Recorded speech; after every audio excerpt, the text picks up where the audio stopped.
xətrin əzizdir mənə. Çün ürəyim sən mənim, necə unudum mən səni.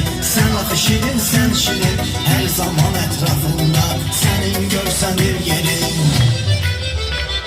Sən gələ hərdən mənə, darıxmışam sənin üçün. Nə vaxtı yoxsan yenə, darıxmışam sənin üçün.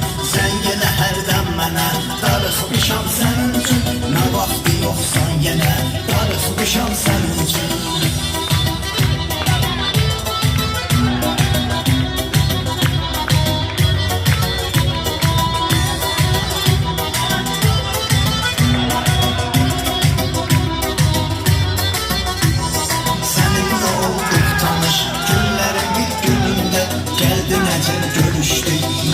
Bizim teninde gözəlliyinə baxanda ağlım çıxdı başımdan. Xatirələr silinməz ölüncə yaddaşımdan.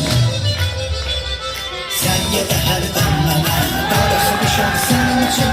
Nə vaxtı yoxsan yenə, darıxmışam sənin üçün.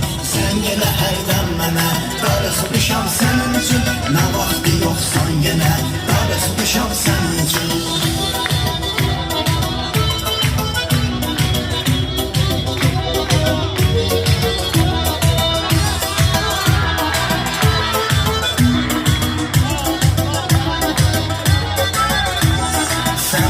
Can deyərdin, mən sənə can deyərdim. Yaddaşımda qalıbsa səni necə istəyərdim. Yara aşıq aşıq yara, hər sözümdə can deyər. Baxma küslük indi, birdən istəsən əgər.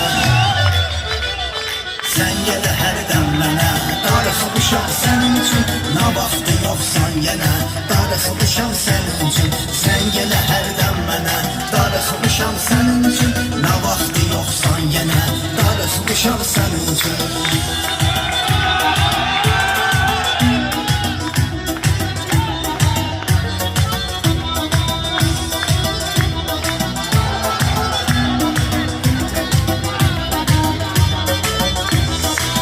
Gələ hərdən mənə, darıxmışam sənin üçün. Nə vaxtı yoxsan yenə, darıxmışam sənin üçün. Bəlkə mən yığım sənə, darıxmışam sənin üçün. Səsini duyum bir dənə, darıxmışam sənin üçün.